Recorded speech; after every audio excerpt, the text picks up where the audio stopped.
আর জীবনের জন্য যদি এই হাদিসটা যদি স্মরণ রাখতে পারেন, ইনশাআল্লাহুল আজিজ যতদিন আমি বেঁচে থাকি আমার সাথে দেখা হলে আপনি এটা অবশ্যই বলবেন যে হুজুর আমার সালাত চেঞ্জ হয়ে গেছে, আমার আগে সালাতে মন লাগতো না, আমি লড়াচড়া করতাম, এখন আর করি না, এখন আমার মন লাগে। যখনই আমার এই হাদিস মনে হয় আমি বুঝতে পারি আমি আমার রবের সামনে আছি, আমি আর এখন আর লড়াচড়া করি না, আমার সালাত সুন্দর হয়ে গেছে। যে কোনো ব্যক্তি সালাতকে সুন্দর করতে চান তাহলে তাকে এই হাদিসটা মুখস্থ রাখতে হবে।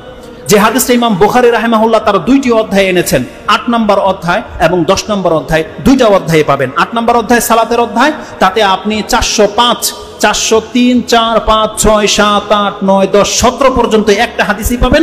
এবং আপনি সেটা 10 নম্বর অধ্যায় কিতাবুল আযানের মধ্যে পাবেন, হাদিস হচ্ছে 753। এবং ইমাম মুসলিম রাহিমাহুল্লাহ তিনিও তার কিতাবুল মসজিদ 5 নম্বর অধ্যায়ে উল্লেখ করেছেন 1110, মানে 1110 নম্বর এই হাদিসটা পাবেন। আনাস রাদিয়াল্লাহু তাআলা তিনি বলছেন আন্না রাসূলুল্লাহ সাল্লাল্লাহু আলাইহি ওয়াসাল্লাম রাআ নুখামাতান ফিল কিবলাতি, রাসূলুল্লাহ সাল্লাল্লাহু আলাইহি ওয়াসাল্লাম একদিন কিবলার পাশে নাক ফোঁটা, কেউ হয়তো থুতু ফেলেছে বা নাকের ময়লা ফেলেছে, কিবলার দেয়ালের মধ্যে লেগে আছে, এটা রাসূল সাল্লাল্লাহু আলাইহি ওয়াসাল্লাম দেখতে পেয়েছে। ফাশাক্কা যালিকা আলাইহি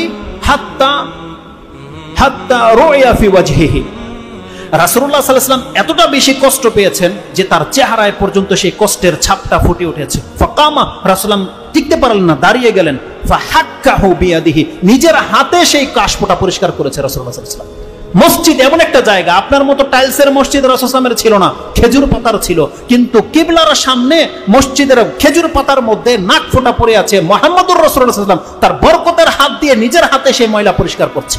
কারণ সে জানে আল্লাহর সন্তুষ্টি অসন্তুষ্টি কিসে রয়েছে, সে জানে। কারণ রাসূল সাল্লাল্লাহু আলাইহি ওয়াসাল্লাম বলছেন আমার সামনে সৎ কাজগুলো এবং পাপ কাজগুলো খুলে দেওয়া হয়েছে, আমি দেখতে পেলাম সেখানে সৎ কাজের মধ্যে এটাও লেখা আছে যে মসজিদ থেকে একটা কষ্টদায়ক বস্তু ফেলে দেওয়া, এটা সৎ কাজের লিস্টের মধ্যে আল্লাহ লিখে দিয়েছে। কে করেছে এত বড় পাপ? রাসূলুল্লাহ সাল্লাল্লাহু আলাইহি ওয়াসাল্লাম নিজের হাতে সেটাকে পরিষ্কার করে দিয়েছে। তারপরে যে মূলনীতিটা রাসূলুল্লাহ সাল্লাল্লাহু আলাইহি ওয়াসাল্লাম পেশ করেছে, ইন্না আহাদাকুম ইযা কানা ফিস সালাহ, এটা একটা ভাষা। ইন্না আহাদাকুম ইযা কামা ফিস সালাহ, এটা একটা ভাষা।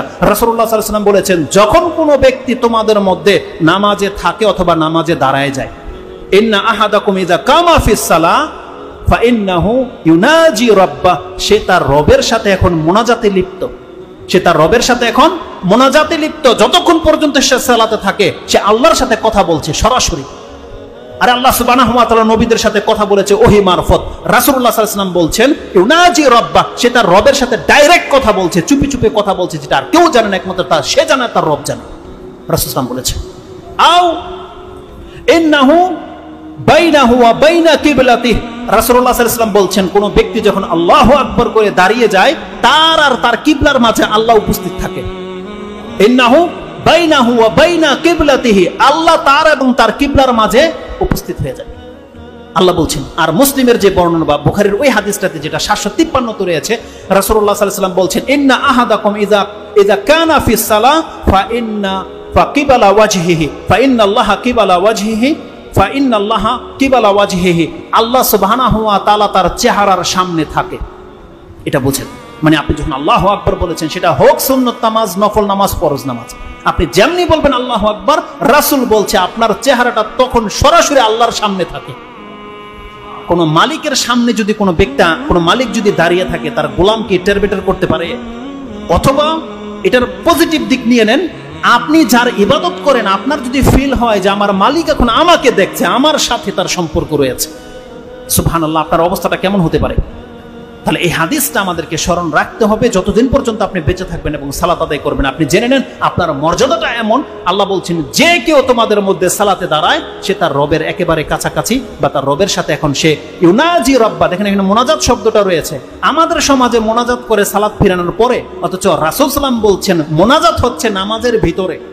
যতক্ষণ পর্যন্ত আপনি নামাজে থাকেন না কেন, রুকুতে সেজদাতে আপনি যত কিছু বলার আল্লাহর কাছে তখনই বলে দেন। ওই লোক দেখানো আবার হাত তুলে সবাইকে দোয়া করতে হবে না, হুজুরকে বলতে হবে না যে আমাকে দোয়া করেন, বরং আপনি যখন সালাতে দাঁড়িয়ে যান আপনি আপনার রবকে বলেন আপনার কি প্রয়োজন রয়েছে। আমি কি ব্যক্ত করে বোঝাতে পারবো আপনার রবের কাছে যে আপনার কি প্রয়োজন?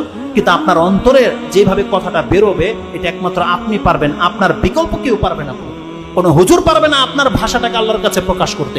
আল্লাহ সুবহানাহু ওয়া তাআলা যেহেতু ভাষা নাজিল করেছে, এগুলো তো আল্লাহর বানানো নাকি মানুষের বানানো? প্রত্যেকটা ভাষা আল্লাহ সুবহানাহু ওয়া তাআলার সৃষ্টি, আর আল্লাহ প্রত্যেকটা ভাষা বোঝে। যাই আল্লাহ সুবহানাহু ওয়া তাআলা বলেছেন বান্দা তুমি আমাকে ডাকো।